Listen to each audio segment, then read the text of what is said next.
Well, we're also being joined by Dr. Avner Cohen, Professor of Non-Proliferation and Terrorism Studies, Middlebury Institute. Welcome to WION, Dr. Cohen. First up, how do you see the U.S. role in all of this? While Trump has clearly agreed that U.S. was aware of the preemptive strikes carried out by Israel, but the U.S. Secretary of State Marco Rubio has clearly said that there was no involvement of the United States of America. Yes, the way you just expressed it's fair and correct. I think Israel has notified the United States sometime before the actions, possibly a day or two before. It appears that at one time, President Trump has been trying or did try to dissuade Netanyahu to do it right now.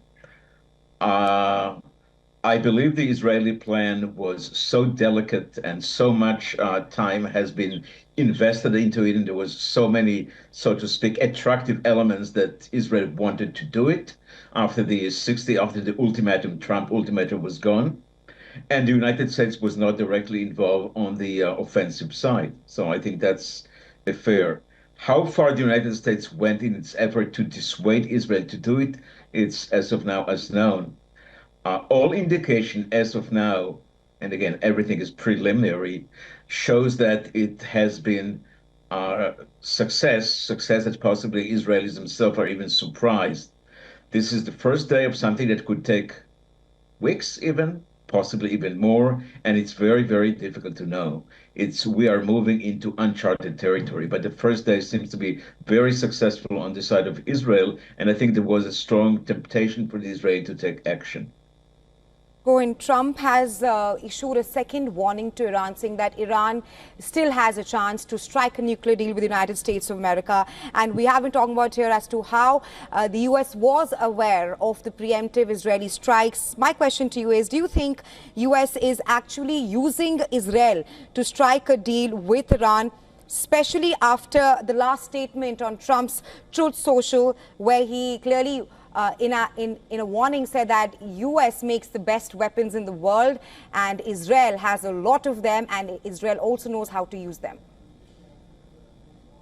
Well, I don't think it's incentive for Iran to get into the conversation, to resume the negotiation. I think the Iranians have already said very, very clear in the last few hours that they were not going to resume those conversations with the United States.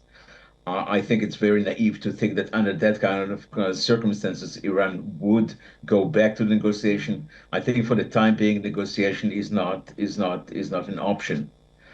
Yes, because the Israeli attack so far looks very successful. Trump likes to ride over this success and to boast in that. Trump did not. Trump did try to dissuade Netanyahu to take that action. It failed, and here we are. It's not, we are in the beginning of something that will be much longer than what we have seen.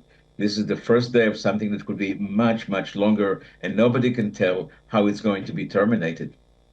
I was just coming to that, Dr. Cohen. Iran has said that negotiation is not an option, which you've also said. Trump has said that the next planned attacks will be even more brutal. That's if Iran does not strike a nuclear deal. How do you see the next few days panning out in the region, and what are the broader repercussions and implications in West Asia? Well, it seems clear that Iran has been unbalanced, the Iran leadership. Israel was smart enough and had apparently fantastic intelligence to hit particular peoples at the nuclear side, but also at the leadership side and at the military leadership side. It seems that the top leadership of the Iranian Air Force under the Revolutionary Guard has been largely eliminated. And that may explain why Iran so far has unable to respond to Israel. This is a surprise. The expectation was that within hours there would be a massive retaliation.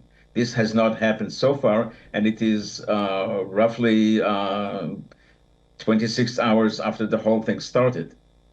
It will come, and we will see. Israel has used major force, I think number of waves, with over hundreds of aircrafts involved, using some hundreds of targets.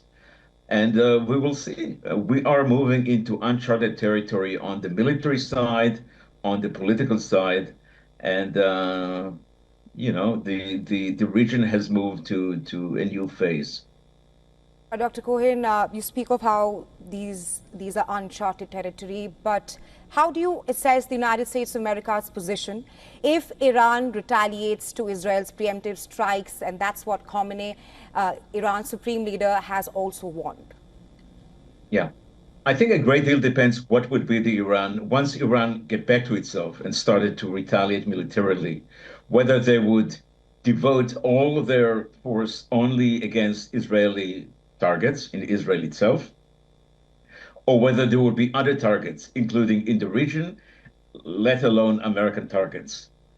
I tend to think that the United States and President Trump seems to pushing that indication, pushing that side, that the United States would help Israel to defend itself, but would not join offensive actions, whether to the extent that would be further offensive action on the Israeli side. I think it's likely to happen.